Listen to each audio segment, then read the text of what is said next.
अस्सलाम वालेकुम dear students.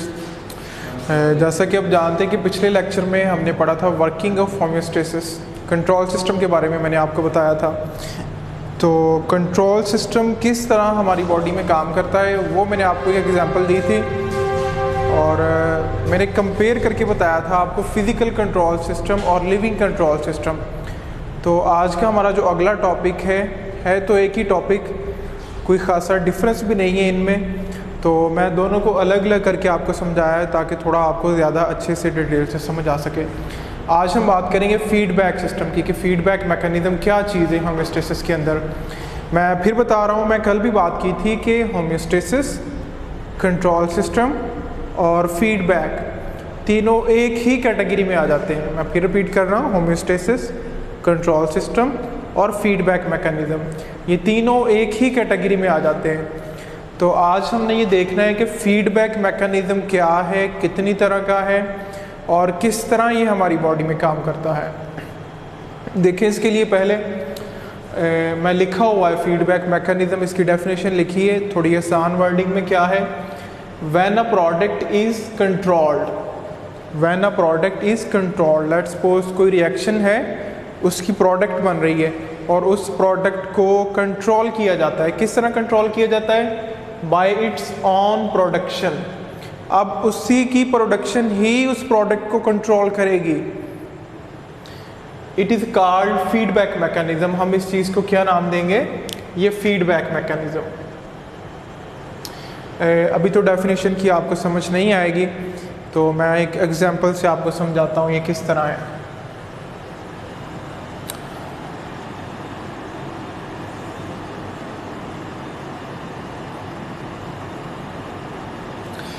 लीजिए, ये किसी रिएक्शन की प्रोडक्ट है, ये एक लिमिट से ज़्यादा हो गई है, ठीक है। अब जब ये ज़्यादा हो गई है तो यहाँ पे इसी की जो प्रोडक्ट्स होगी ये फिर इसको वापस लेके आएगी, इसी की प्रोडक्ट इसको वापस लेके आएगी। हमने बात की थी ना कि जो होम्योस्टेसिस है ये किसी भी हमारे इंटरनल एनवायरनमेंट के किसी भी कंपोनेंट को एक हद से ज़्यादा यानी उसके सेट पॉइंट से ज़्यादा तजावज़ नहीं करने देता। अब यहाँ तक तो था ना कि ये इसका सेट पॉइंट था, अब इसने इसे ऊपर नहीं जाने दिया, इसको पकड़ के फिर नीचे वापस ले आया है। तो ये देखें, यहाँ ये इसकी प्रोडक्ट पीक पे गई, यानी नैरो रेंज यहाँ तक थी, यहाँ तक इसकी नैरो रेंज थी, नैरो रेंज से ऊपर इसको नहीं जाने दिया। तो अब फिर इसको वापस ले आई है, यानी इसकी जो प्रोडक्ट, ये प्रोडक्ट थी, ठीक है, और यही प्रोडक्ट इसी रिएक्शन को फिर वापस ले आई है, ठीक है। लेट्स सपोज दूसरी तरफ अगर यही चीज़ जो है ये एक सेट पॉइंट से नीचे गिर रही है, पहले एक्सीड कर रही थी, अब नीचे गिर रही है, ये लें जी, ये नीचे चली गई। अब फिर इसको अगर फिर वापस ऊपर उठाया जाए सेट पॉइंट की तरफ, ठीक है। तो अब मैं आपको बताता हूँ कि हमने फीडबैक की टाइप्स पढ़ी थी। तो दिस इज़ नेगेटिव फीडबैक,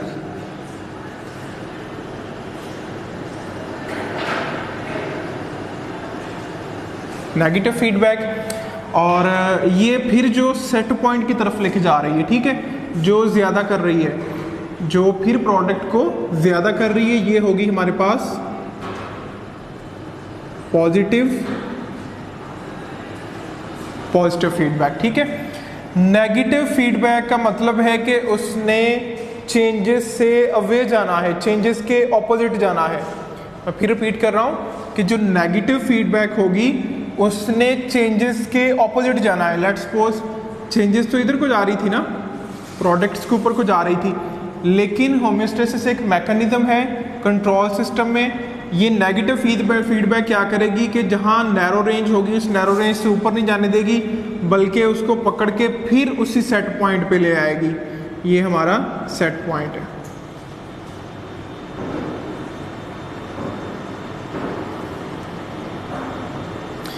तो इसी सेट पॉइंट के ऊपर ले आएंगे फिर इसको, ठीक है। तो अब नीचे देखते हैं पॉजिटिव फीडबैक। अब इस सेट पॉइंट से बिलो जा रही थी चीज़ें, नीचे फॉल कर रही थी, लाइक ग्लूकोज है, एक नॉर्मल लिमिट से वो नीचे फॉल कर जाती है, फिर ब्लड के अंदर जो एक ग्लूकोज लेवल आता है वो ग्लूकोज कंसंट्रेशन को फिर दोबारा ऊपर उठा देता है। इसी तरह जो पॉजिटिव फीडबैक है इसका काम है कि चीज़ों को ज़्यादा कर देना, यानी प्रोडक्ट्स को इंक्रीज प्रोडक्ट्स, ठीक है। नेगेटिव क्या करती है, कम करती है, ठीक है, और पॉजिटिव क्या करती है, उसको इंक्रीज कर देती है, बढ़ा देती है। अब आते हैं इनकी डेफिनेशंस की तरफ। देखें ज़रा नेगेटिव फीडबैक क्या है। A mechanism in which factor response is opposite to change. Factor हमें पता है फैक्टरी रिस्पॉन्स लेके जाते हैं आगे, या जो भी इन्होंने रद्द-ए-अमल करना होता है फैक्टर्स या glands. A mechanism in which a factor response in opposite to change. अब चेंज आ रही है इधर ऊपर की तरफ,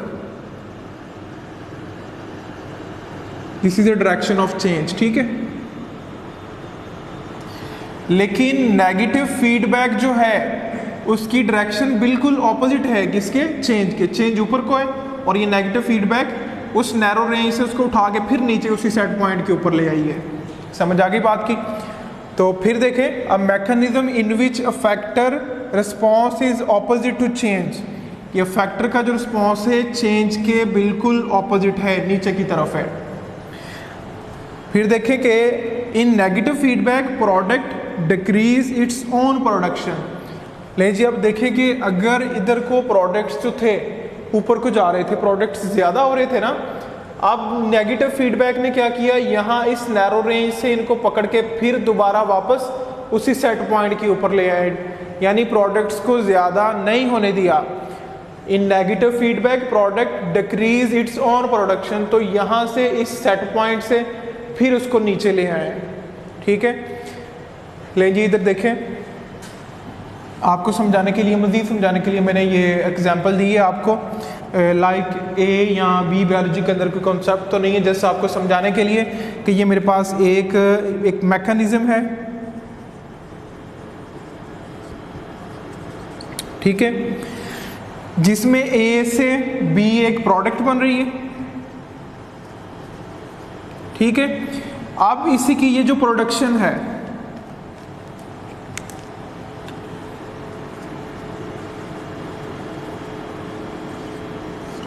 ये रेड कलर में मैं शो की है किसकी प्रोडक्शन है। ये प्रोडक्शन दोबारा क्या करती है, ये दोबारा फिर जाती है ए के पास और उस ए को कहती है कि बस भाई नहीं और कुछ नहीं चाहिए, जो रिक्वायर्ड चीज़ें थी वो पूरी हो चुकी हैं, लिहाजा मज़ीद प्रोडक्ट्स बनाना बंद करो, ठीक है। ये तो हमारे पास हो गया नेगेटिव फीडबैक। यहाँ भी यही काम हुआ था, जब नैरो रेंज के ऊपर काम चला गया, चेंजेस ने तो ऊपर जाना था ना मज़ीद, तो नैरो रेंज पे जाके फिर इन प्रोडक्ट्स ने क्या किया कि नहीं हमें और ज़्यादा चेंजेस या और ज़्यादा प्रोडक्ट्स नहीं चाहिए, पकड़ के वापस ले आए उसको। तो यहाँ भी क्या हुआ कि ए ने मिलके क्या बनाया, बी प्रोडक्ट, तो यहाँ पे प्रोडक्ट्स बढ़ रही थी, ज़्यादा हो रही थी, और बजाय कि ये प्रोडक्ट्स ज़्यादा हो, फिर यही जो प्रोडक्ट बनी थी इधर, ये प्रोडक्ट फिर दोबारा ए के पास जाती है और ए को फिर ये दोबारा काम देती है कि नहीं और ज़्यादा प्रोडक्ट नहीं चाहिए हमें, और आगे फर्दर मज़ीद जो प्रोडक्ट बनना है वो रुक जाता है। क्लियर है? लेकिन ये तो हो गया नेगेटिव फीडबैक। अब हम आते हैं इधर पॉजिटिव फीडबैक की तरफ कि पॉजिटिव फीडबैक क्या चीज़ है। पॉजिटिव फीडबैक क्या चीज़ है? Mechanism in which factor response is similar toward changes. अब इसके बिल्कुल ऑपोजिट है ये कि उसमें जो था वो चेंजेस की तरफ था, उसका जो रिस्पॉन्स था, लेकिन इधर जो है बिल्कुल सिमिलर है। नेगेटिव में ऑपोजिट था और इधर बिल्कुल सिमिलर है। तो ये देखें कि ये वही मैकेनिज्म ए प्रोडक्ट बी बना रहा है और ये जो प्रोडक्ट है ये फिर दोबारा जो है इंक्रीज हो रही है, बढ़ रही है। तो अगर हमारी बॉडी फिजियोलॉजी के अकॉर्डिंग देखा जाए तो हमारी बॉडी फिजियोलॉजी के अकॉर्डिंग जो पॉजिटिव फीडबैक मैकेनिज़्म है ये ज़्यादा तबाही की तरफ ले जाता है। ये प्रैक्टिकल वाइवा के लिए इम्पोर्टेंट क्वेश्चन है, मैं फिर रिपीट कर रहा हूँ कि जो पॉजिटिव फीडबैक मैकेनिज़्म है ये हमारी बॉडी फिजियोलॉजी को ये तबाही की तरफ ले जाता है। ये हमारे लिए इतना अच्छा नहीं है, बहुत रेयर चांसेस है कि हमारे लिए अच्छा हो। लेकिन अगर मैं बात करूं इसकी नेगेटिव फीडबैक मैकेनिज्म की, तो नेगेटिव फीडबैक मैकेनिज्म जो है ये हमारी बॉडी के लिए ये ज़्यादा फ्रूटफुल है और ये चीज़ों को दोबारा मेंटेन करने के काम आता है। प्रोडक्ट एक लिमिट से, एक नैरो पॉइंट से ज़्यादा चलेगी, उसको फिर वापस लेके आता है। तो पॉजिटिव फीडबैक मैकेनिज्म की मैं एक एग्जांपल आपके सामने रखी है। इस एग्जांपल को आपने देखना है। Labour pain at the time of birth, labour pain start होती है, ठीक है। Labour pain is a stimulus, ठीक है। ये क्या है? ये एक तरह का स्टिमुलस है और ये जो स्टिमुलस है ये फिर क्या करवाता है, एक हार्मोन को रिलीज करवाता है, ठीक है। उस हार्मोन का नाम क्या है? ऑक्सीटोसिन। हार्मोन का नाम क्या है? ऑक्सीटोसिन। और इस हार्मोन, ये बर्थ के प्रोसेस के अंदर इस हार्मोन का बहुत ही इंपॉर्टेंट रोल है। ले जी, ऑक्सीटोसिन क्या करता है? ये यूट्रस मसल कॉन्ट्रैक्शन, यूट्रस के जो मसल्स होते हैं उनमें कॉन्ट्रैक्शन को ये ज़्यादा बढ़ा देता है। जब यूट्रस मसल्स के अंदर कॉन्ट्रैक्शन ज़्यादा बढ़ जाएगी फिर क्या होगा? ऑक्सीटोसिन प्रोडक्शन इंक्रीज, एनहेंस करेगा। जैसे जैसे यूट्रस मसल की कॉन्ट्रैक्शन ज़्यादा होगी तो ऑक्सीटोसिन जो है ये भी ज़्यादा मकदार में पैदा किया जाएगा। ले जी, जब ये ऑक्सीटोसिन ज़्यादा होगा तो फिर क्या होगा? यूट्रस मसल जो है उनमें कॉन्ट्रैक्शन ज़्यादा होगी। फिर देखें कि जब अगर ये ऑक्सीटोसिन ज़्यादा होगा तो यूट्रस मसल्स में कॉन्ट्रैक्शन क्या होगी? ज़्यादा। अगर ये कॉन्ट्रैक्शन ज़्यादा होगी तो फिर ये ऑक्सीटोसिन की प्रोडक्शन फिर ज़्यादा होगी। तो ये यानी जो है एक बिल्कुल स्ट्रेट डायमेंशन में चल रहा है, यानी ये इसमें कोई ऑपोजिट वाला केस नहीं है, ये बिल्कुल सिमिलर जा रहा है। तो ये एक जो सबसे ज़्यादा सूटेबल एग्जांपल थी आपके सामने कि लेबर पेन स्टिमुलस है। लेबर पेन क्या करवाएगी? ऑक्सीटोसिन को रिलीज़ करवाएगी। ऑक्सीटोसिन क्या करवाएगा? यूट्रस मसल कॉन्ट्रैक्शन को ज़्यादा बढ़ाएगा। जब वो ज़्यादा बढ़ेगा ऑक्सीटोसिन जो है और ज़्यादा बढ़ेगा। जैसे जैसे ऑक्सीटोसिन ज़्यादा बढ़ता जाएगा यूट्रस मसल कॉन्ट्रैक्शन जो है ये ज़्यादा होती जाएगी और इसी तरह जो बर्थ का प्रोसेस है वो ज़्यादा आसान होता चलेगा। तो ये तो हमारे पास एग्जांपल थी इसकी पॉजिटिव फीडबैक मैकेनिज़्म की। पॉजिटिव फीडबैक मैकेनिज़्म हमने क्या पढ़ा था? A factor response is similar toward change. तो ये बिल्कुल एक डायरेक्शन में चल रहा है जो कि बिल्कुल जिस तरफ वो हमारे पास चेंजेस जा रही है उसी तरफ फैक्टर भी रिस्पॉन्स करता जा रहा है। ले जी, अगर हम बात करें अब नेगेटिव फीडबैक मैकेनिज़्म की, नेगेटिव फीडबैक मैकेनिज़्म क्या है? तो जब मैंने कल आपको पढ़ाया था पिछले लेक्चर के अंदर फिज़िकल कंट्रोल सिस्टम और लिविंग कंट्रोल सिस्टम, तो फिज़िकल कंट्रोल सिस्टम और लिविंग कंट्रोल सिस्टम के अंदर मैंने आपको एग्जांपल दी थी थर्मोरेगुलेशन की।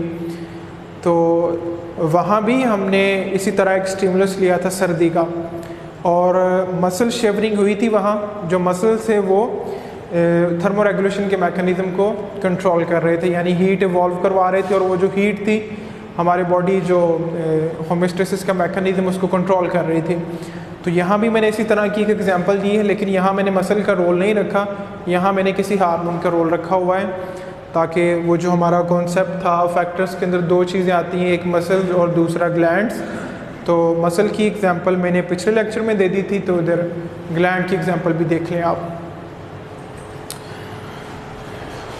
अच्छा जी, देखिए ज़रा इधर स्टिमुलस कौन सा है हमारे पास? सर्दी का कोल्ड स्टिमुलस है। तो इस तरह की स्टिमुलस के लिए हमारे ब्रेन में एक बहुत ही हसास अल्लाह ताला ने चीज़ रख दी है जिसको हम कहते हैं हाइपोथैलेमस। क्या कहते हैं? हाइपोथैलेमस। टेम्परेचर के साथ हाइपोथैलेमस डील करता है। टेम्परेचर ज़्यादा हुआ उसको डिटेक्ट करेगा, टेम्परेचर कम हुआ उसको डिटेक्ट करेगा। ओवरऑल सारे थर्मोरेगुलेशन में ये इन्वॉल्व हो रहा है। लेकिन जी इसने क्या करना है? डिटेक्ट करना है हाइपोथैलेमस ने। स्टिमुलस को डिटेक्ट करेगा। ले जी डिटेक्ट हो गया तो ये डिटेक्ट करेगा, ओ अच्छा तो ये सर्दी लग रही है बंदे को। तो हाइपोथैलेमस ने क्या करना है? एक दूसरा हार्मोन जो है वो रिलीज करवाएगा। लाइक कह लें कि एक फैक्टर के तौर पे थायराइड हार्मोन। ये थायराइड हार्मोन हाइपोथैलेमस से रिलीज होगा ये मैसेज के तौर पे। ये एक तरह का मैसेज है। ये थायराइड हार्मोन TRH जिसे कहते हैं, ये हार्मोन जाएगा anterior lobe of pituitary gland.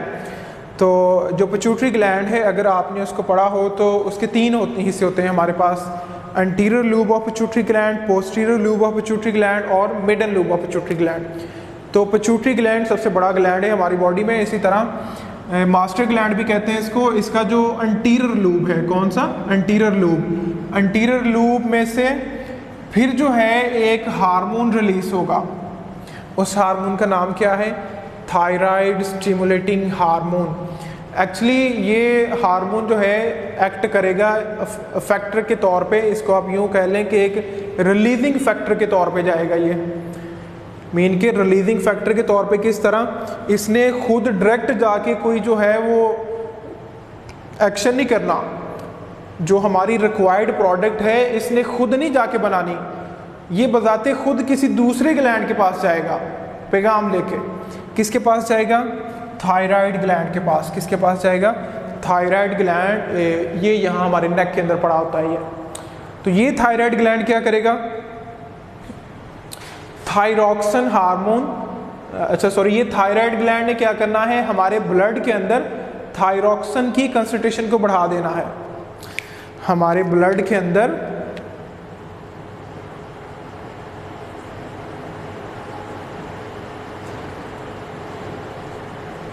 Blood thyroxine increase. तो ब्लड के अंदर जो थायरॉक्सिन की अमाउंट है, कंसंट्रेशन है, वो ज़्यादा हो जाती है। जब ब्लड के अंदर थायरॉक्सिन बढ़ जाता है, इधर देखें ज़रा, ब्लड के अंदर थायरॉक्सिन ज़्यादा हो गया, अब ये क्या करेगा? कह रहा है कि thyroxine hormone increase metabolic rate. अब तो थायरॉक्सिन ने डेफिनेटली यही काम करना है कि हमारे मेटाबॉलिक रिएक्शन को उठा के वो ऊपर ले जाना है। हमारी बॉडी में जितने मेटाबॉलिक रिएक्शन हो रहे हैं, सबको तो नहीं हम कह सकते, कुछ रिएक्शन को वो क्या करता है? वो प्रमोट करवा देता है, वो बढ़ा देता है उनको। जब मेटाबॉलिक रेट बढ़ जाता है, उस मेटाबॉलिक रेट के नतीजे में क्या होता है? Production of heat. ले जी, ये हीट पैदा हो गई। अब ये जो हीट है ये क्या करेगी?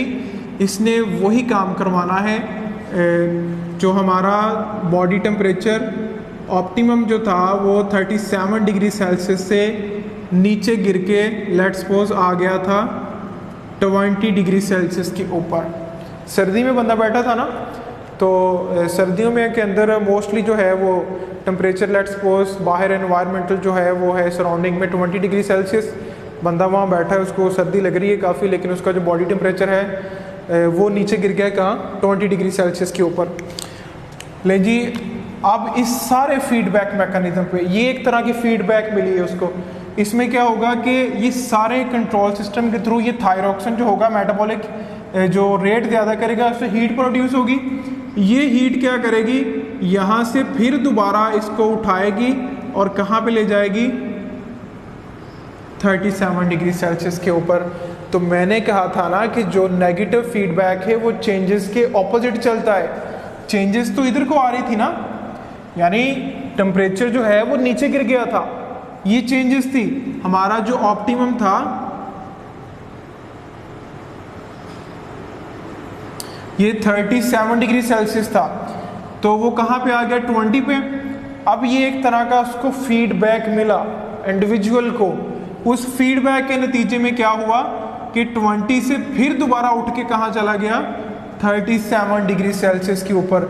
अब यही वजह है कि मैं इस तरह की फीडबैक को क्या नाम देता हूँ? Negative feedback mechanism. Negative feedback mechanism. तो अगर यहाँ पे नज़र डालें आप, इनिशियली मैं जो आपको समझाया था कि फीडबैक मैकेनिज्म में क्या होता है कि ये चेंजेस किसी और तरफ जा रही होती है और फीडबैक उस चेंजेस के रास्ते से ऑपोजिट चलना शुरू हो जाता है। तो चेंजेस यहाँ नीचे की तरफ कोशिश कर रही थी 20 की तरफ आने की, लेकिन यहाँ पे हीट ज़्यादा हो गई बॉडी में। बॉडी को यानी हमारा होमोस्टेसिस जो है हमारे साथ इतना फ्रेंडली है, उसे पता चला ओ अच्छा तो ये बंदी को ये सर्दी महसूस हो रही है। उसके नतीजे में कि बजाय हमारा बॉडी टेम्परेचर भी 20 पे चला जाता, तो हमारे तो एंजाइम वहाँ प्रॉपर काम ही नहीं करने थे। उसने क्या किया, फीडबैक ने 20 से उठाया, ये जो यहाँ हीट बाई प्रोडक्ट आई थी, तो ये हीट फिर उठा के उसको 37 के ऊपर ले गई। तो ये एक कंट्रोल सिस्टम भी हो गया, चीज़ को कंट्रोल भी कर लिया गया, और ये जो हमें कुछ मिला है ये फिर दोबारा मिला है ना। 37 जो है ये एक दफ़ा चला गया था और फिर जो दोबारा वापस मिला है ये फीडबैक है। यहाँ कंट्रोल और फीडबैक में मैं आपको थोड़ा सा माइन्यूट सा फ़र्क क्या है। कंट्रोल होता है कि एक चीज़ को एक ही जगह पे रोके रखना, एक जगह पे रोके रखना, दिस इज कंट्रोल। और फीडबैक क्या चीज़ है कि अगर आपका जो बॉडी टेम्परेचर है उस नैरो रेंज के इन बिटवीन कहीं फ्लक्चुएट कर गया है तो फिर उसको उठा के उसी तरफ ले जाना, ये क्या है, फीडबैक। आपको दोबारा वो चीज़ मिल गई जो आपका जो सेट पॉइंट इधर गड़बड़ हो गया था वो दोबारा आपको मिल गया। तो हम इन तीनों चीज़ों को एक ही कैटेगरी में काउंट करते हैं, होमियोस्टेसिस, कंट्रोल सिस्टम और फीडबैक। तो ये बच्चे हमारे पास कंट्रोल सिस्टम था कि होमियोस्टेसिस वर्किंग ऑफ होमियोस्टेसिस की होमियोस्टेसिस किस तरह काम करता है। इसमें मैंने आपको डिटेल से कंट्रोल सिस्टम के बारे में बताया, फीडबैक क्या था वो भी मैंने बहुत डिटेल से आपको बता दिया है। तो नेक्स्ट इंशाल्लाह हम देखेंगे आगे ऑस्मो रेगुलेशन के बारे में। थैंक यू, अल्लाह हाफिज़।